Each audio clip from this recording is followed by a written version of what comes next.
শেখ হাসিনা ব্যবসা করে গিয়েছে ৭১-এর চেতনাকে নিয়ে, এখন কয়েকজন ব্যবসা শুরু করে দিয়েছে ২৪-এর চেতনাকে নিয়ে। এই ব্যবসায়িকদের ব্যবসা প্রতিষ্ঠানকে বন্ধ করতে হবে। যে রক্তের বিনিময়, রক্তের উপর দাঁড়িয়ে উপদেষ্টাদের চেয়ারে বসে যারা ব্যবসা বাণিজ্য, যারা দোকানপাট খুলেছে, তাদেরকে সতর্ক করতে চাই। বাবার পরিচয় না থাকলে ওই সন্তানের কোনো পরিচয় নাই।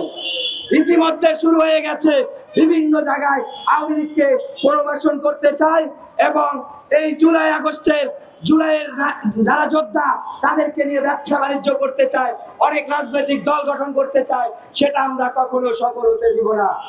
যারা এই ২৪-এর যোদ্ধাদেরকে নিয়ে এই দেশে যারা ব্যবসা প্রতিষ্ঠান খুলতে চায়, তাদের ব্যবসা তো দূরের কথা, শেখ হাসিনার মতো পালিয়েও যেতে পারবে না। এবং আমাদের এই জুলাই আগস্টের আহতদের জুলাইয়ের ঘোষণাপত্র দিতে হবে।